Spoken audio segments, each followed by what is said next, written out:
So what do you do when the money runs out? Get a job?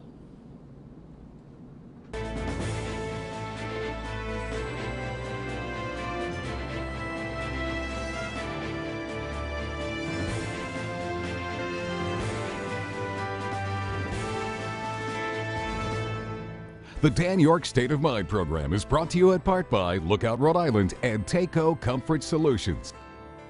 Matt Weldon is the director of the Rhode Island Department of Labor and Training, and he is kind enough to join us this evening. The conversation will be conceptual and technical. A lot of us really don't know, well, until COVID hit, there was less orientation on unemployment, I think. Now everybody and their brother has probably had somebody or know somebody that was receiving some kind of funding and bonus dough, and you know, we're just piling it up, man. We're just printing. It's like Monopoly out there. We're just putting money in people's pockets, and then when it stops, it's like, whoa, what do I do now? So how we get back to regular order, so to speak, in unemployment, and what you need to do, and some tips coming tonight. Okay, so thanks for tuning in to this weekend's State of Mind.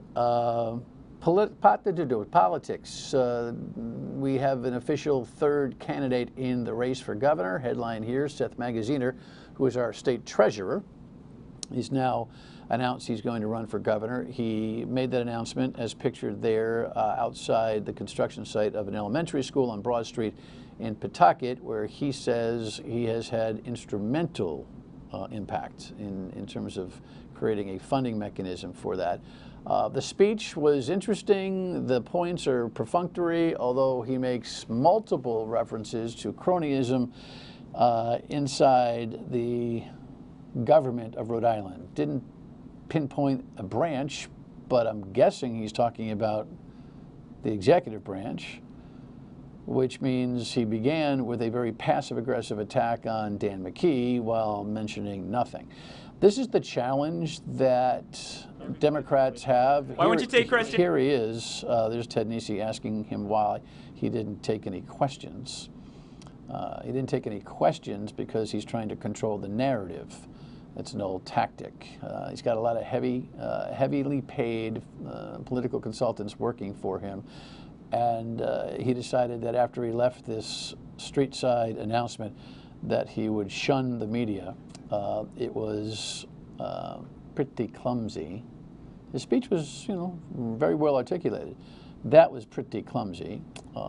There are some folks who think that he needs not to engage the media much, that he's got a built-in constituency, and perhaps he'll be favored by labor. I think the jury's out on all of these things. But getting back to my point, the idea that he was kind of whacking McKee around for cronyism. Look, the governor has had a bad few weeks, not in the sense that he's done anything dirty or he's guilty of anything, but you know, his chief of staff more than clumsily took some private investment business into his chief of staff role. He had to go. The governor recognized that, and the chief of staff finally recognized that.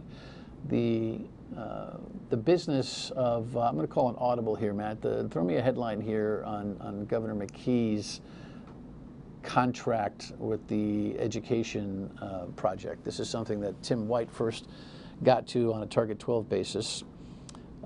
This is a 5-point and change million contract that is designed to bring consultants in to help with things like COVID vaccine distribution and implementation. And then the governor's got this, you know, this concept that stems from his Office of Children and Families. Come on back to me, please. The Children and Families office that he has, which has been highly successful in the town of Cumberland. He's got this vision that he wants to put these mayorally, get it? M-A-Y-O-R-A-L-L-Y, mayorally influenced education centers in towns across the state, supplementing that which the pipeline of the Department of Education and school boards and superintendents run. It requires more than the Department of Education to do. So we brought these consultants on. It would have been probably wiser for the governor to say, hey, listen, this is what I want to do. I'm going to go out and do an RFP for it. But he was in his zone, and he was doing these things, and now he's playing catch-up trying to explain what's going on. By the way, the $5 million contract is a up to. I doubt very much that they'll end up spending that amount of money. But look, there's no doubt that these kinds of things, anytime that the McKee administration or any leadership has some missteps in really communication about what they're doing, opponents in a political season are going to seize the day. Nellie Gorbea is going to do that. Seth Maganazdina is going to do that. And that's how they get their edge. The fascinating thing about the Democratic primary that we'll have in 2022 is that the candidates won't disagree conceptually on a lot of things. So the only thing that they have in order to be able to break up the power of incumbency that McKee has by default, you know, moving to the job from lieutenant governor, is to pick at the tactics and pick at the human resources and, God forbid, pick at the cronyism and really, God forbid, the corruption, which at this point is more, I wouldn't say fantasy, but it's more contrived than it is real. Here's one candidate that won't be getting into the mix, Jorge Elorza. We don't have anything because it just broke prior to our taping of the show, which happened on Wednesday. So you see this a couple of days after we recorded it. Jorge Elorza, the mayor of Providence, has decided that he's not going to get into the race, which ought to be a relief for every Rhode Islander. Period. But not so much relief for McKee. The more crowded this field, the better for him. So silently, McKee supporters are probably going, doggone it. You know, we tried to be nice to him when he was screwing everything up. So there you go. All right, a couple of political things. On the left coast, speaking of governor races, we have Governor Newsom surviving. This should not be a surprise to anybody. The Democratic, the highly Democratic state of California, you know, more or less took Larry Elder and washed him down the political drain. You know, having a recall election is fascinating. I guess they think it's you know, a good culture thing in California. Could you imagine if we had it here as readily as they have it there? We'd be running races like every 3 months. People should be spitting up opportunities to pull down whoever's in that seat. But that is no surprise. What is really interesting, though, in Boston is that we have two females from the city council. Got a headline here to reflect on this. And she, Michelle Wu, leading in that race. It's a runoff, and she'll have a runoff with a fellow councilor. First of all, you've got an African-American woman who was interim as mayor who didn't make the field. And now you've got two other women who are battling for the top spot. It is a long time since we've seen that kind of a thing in a Northeast city, and it's quite a culture shock, I think, for a lot of folks in Boston. Times are changing. That's good. All right, let's move on to the Department of Labor and Training. Matt is here. I'm going to play a story for you to kind of highlight what's going on with the whole situation, but thank you, sir, for coming on in. In one fell swoop, executive summary form, characterize what the last year and a half has been like for you. Nightmare, nonstop, never got any sleep, all of the above? It's not really about me, it's about the people in Rhode Island, it's about the people that work at DLT trying to help people in the community. It's been incredibly difficult, and the way I've explained it to people is I live in the East Bay, I work in Cranston, I take the highway every day, I go 195 to 95. On the busiest day of the year, if you shut the highways down, it also has an incredible amount of traffic, and we all had to navigate just back roads. That would be like a walk in the park compared to what we've been dealing with for the last 17 months. You know, it's funny when you talk about the commute. When COVID hit, the roads emptied. You probably measure a little bit of what your strain is going to be based on how many cars are on the road. The more cars are on the road, lesser aggravation for you. Have you actually done any imaginary correlation between the two? I think there is a correlation for sure, and it was an interesting time. I think we all found out what kind of drivers we are. Yeah. And all of a sudden, traffic changes and we're back at it. But the work hasn't stopped for sure. Yeah. We've been going since March 9th, and I sat in the room with the former director and our leadership team, because I've been there for some time, and I said, how long can this possibly go on? what is it, some kind of a virus, we'll be okay. And I think I read some local news and listened to some talk radio and everything else, and I think everybody was about that position, and boy was I wrong. I mean, Matt Weldon's been wrong about a lot of things throughout the years. That's one of the biggest ones, and it has been incredible since then. Yeah. All right, when we come back, what's happened, what the changes are, and what you need to know about it. Stay with us. All right, things have changed. The spigot is run at least quiet, if not dry. Here's the latest. Valerie Giguère is owner of Gourmet Traveler. She offers tour trips across the country and internationally. We usually go to Ireland and Italy. That's the two major ones. But we've been to Iceland many times, and we've also been to Copenhagen and Denmark. Giguère says she had to cancel all of her trips from 2020 and all but one trip in 2021. She says people are booking because they're worried about the Delta variant. Even vaccinated or not vaccinated, this doesn't really make a difference. I think they're just afraid. She says she filed for unemployment in April last year for her small business. That was money I was paying bills with. The pandemic-related unemployment benefits she and nearly 46,000 Rhode Islanders were receiving have now ended. What am I going to do for money? Because I don't have the business coming in. It's not coming in at all. DLT Director Matt Weldon says this week is the last payment for people receiving those benefits. Most people should have gotten their full payment this week, but those 46,000 people, unfortunately, aren't going to be able to collect any further. Weldon says 16,000 people were collecting unemployment extensions and another 29,000 people were collecting from the Pandemic Unemployment Assistance Program. Well, you know, all good things come to an end, right? Yeah, the program was temporary, and I feel bad because I think people got comfortable with what the programs were providing. And it was great. It provided a lot of money for Rhode Island's economy. It got people through tough times. But it was always meant to be temporary. It was continued a couple of times, and this last time it wasn't.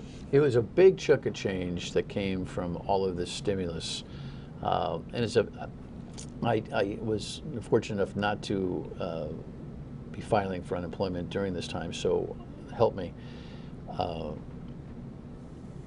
The maximum usual and sundry benefit is somewhere in the neighborhood of $600 a week, right? That's right, yes. And then there was a bonus. Remind everybody what the bonus was. In the beginning, it was an extra $600 a week on top of whatever your payment was. Right.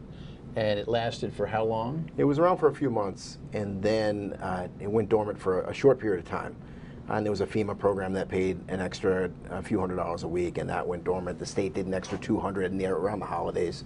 And then when the new year came, the federal government kicked back in and it became an extra $300 again. And it's been that since January. Okay, so it's funny, you've been very accessible and you talk a lot about this thing in I think a very easy way to understand.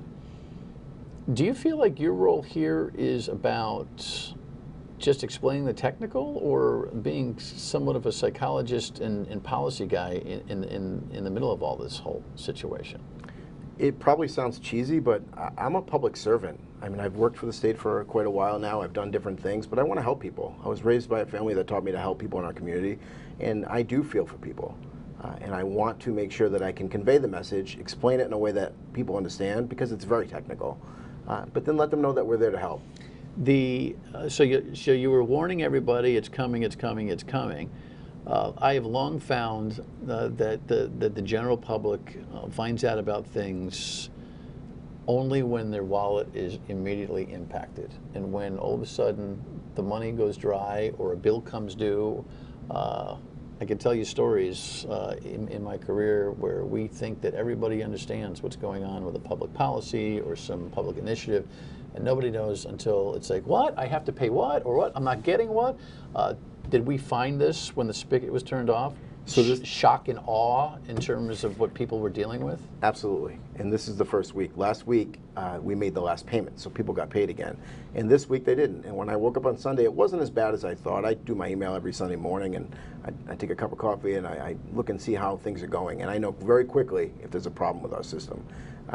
The problem this week was people said, I didn't realize it was actually going to end, or can you continue just mine? Or is there a way I can stay on unemployment? Just mine meaning? Can I help that one individual stay on unemployment while everybody else can? And I think people are grasping. Whoa. People ask? Every day, yes. Come on. Yes, no. Can you just Can you just slide me a Is there a way to few make it work for me, more Dan? checks? Is there a way to I make don't it mean work? to laugh, but that is that the human condition or is that the Rhode Island condition? I'm not exactly sure which. That's you got to find a way to laugh at that, folks. The answer is obviously no. So sorry. That naivete is natural. You having to deal with it is expected. What do you think the next week or two is going to be like as people find out that all of a sudden the spigots run dry? It's a little rocky right now, and the people I feel for are the people on the receiving end that are realizing that this isn't going on any further, and the people that work for us at DLT that are dealing with it every single day. You know, they're not social workers. They're trying to be, and they want to be helpful. But as you can imagine, when people get through to unemployment, they're not always that happy. And so my people have a lot to deal with, and I'm supporting them right now. It's really difficult. You know, we're trying to push everybody back into the economy. And I know I was quoted recently as saying it's time to get back to work, because it is.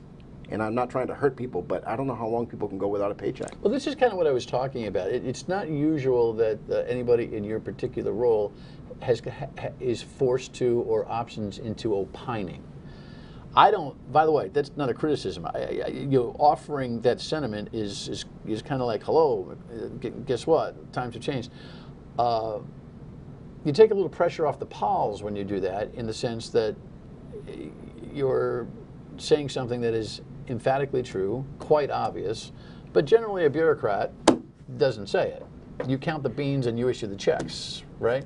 Yeah, but I think you mentioned earlier, the Department of Labor wasn't something that people thought about before, but they've thought about us an awful lot in the last 17 months. And so I've gotten more and more opportunities to have conversations with people. And quite frankly, I just want to tell people how it is. You've also, I think, said some smart things when it comes to the real dynamics out there. There are jobs all over Kingdom Come. Absolutely. 40% of Americans reportedly don't want to do the job they used to do before COVID. For reasons of worry about the virus, you know what, the rat race that they were in, they don't necessarily want to do it anymore. Certainly the service businesses and the restaurants and the like have had some real difficulty keeping people employed. I can't tell you how many people I know in the restaurant business who are just fit to be tied right now because they can't get the help. I mean, if you can walk and chew gum at the same time and you can smile and you take a shower every day, you're probably going to get hired, right? I'm serious, Yeah. right? I think so. So are you offering guidance now from your perspective for people, or where do people go for consultation as to where they can go get some work? So the best thing that I tell everybody is go to backtoworkri.com, and that's not a static website. We were asked a couple of times, why can people just go to a website? It's not just a website. What it is a virtual career center with real people behind it that connect to people and help them. And you're right, a lot of people have reshaped their thinking on what they want to do with their career. The pandemic has forced us into that position, and now we're here to help them. We're trying to get them reconnected. All right, specifically, because I want to ask you about fraud in our next segment in a couple minutes. Specifically, is there something factually, technically, informationally that people need to know right now about the benefit expiration? The benefits are over. The only way we can pay people... Not that simple. I mean, it is that simple. The only way we can pay people is if they were owed money for dates before September 4th. Newly unemployed people, same routine as it was prior to COVID? That's correct. Rhode Island unemployment is up to 26 weeks, depending on what somebody qualifies for, and you must have had regular W-2 employment, meaning you work for someone else and were on payroll. So for all intents and purposes, things are back to normal. That's in right. lieu of some federal stimulus program that comes down the pike. Absolutely. All right. When we come back, there's a lot of bad guys out there. Stay with us.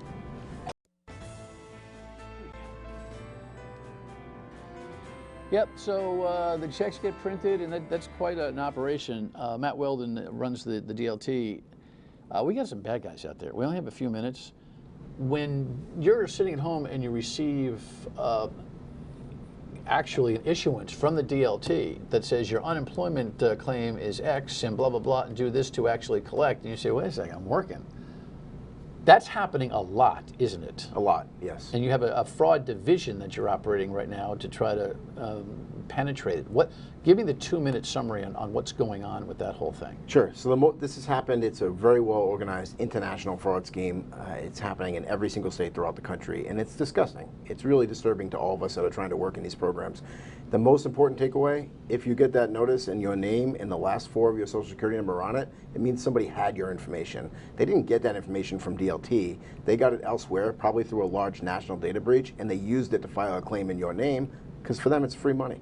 And it's really, really disturbing. How do those folks collect it, though, Matt? I mean, how do they actually, where does it get sent? To an account, right? You got to be very, very careful at the account.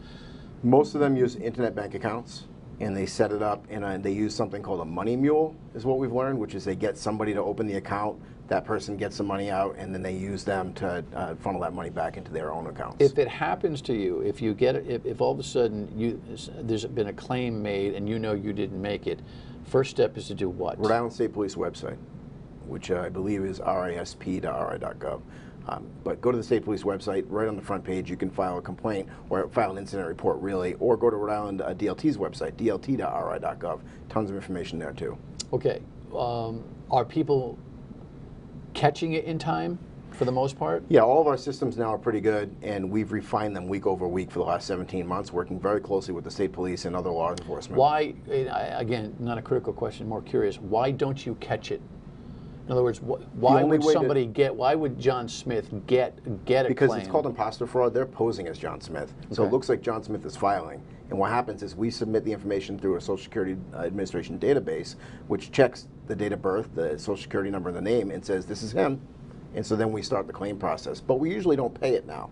And in the beginning we were. And that's because the systems that we put in detect it and think this is probably fraud. And then we put checks on it, and people can lift that if they're legitimate individuals. A lot of work has gone into that in the last 17 months. I mean, tell me about, I only have 30 seconds here, tell me about your systems and your capabilities. Do you have all the resources to run the ship the way you want to run it? We're doing well right now. We've got more than double the staff that we had before. We have far fewer claimants, so I think it's going to be heading in the right direction. Getting a phone person on the line is becoming easier? Much, much easier with far fewer claimants, yes. Online is still the way to go? It is, absolutely. File a claim online. Secure? We haven't had responsive. one problem with security the entire time. All right. Theme of the day is be aware, get a job. Correct? Please get reconnected to the economy. A much more diplomatic way to say it. Matt, thank you. Appreciate Thank you. all your work. Final word we can. You know, it is a time to reset. It's a time to maybe explore that thing you always wanted to do. Now you've got the inertia to do it because the spigots run dry. Not such a bad thing. Get a job. You'll be happy about it. Good night.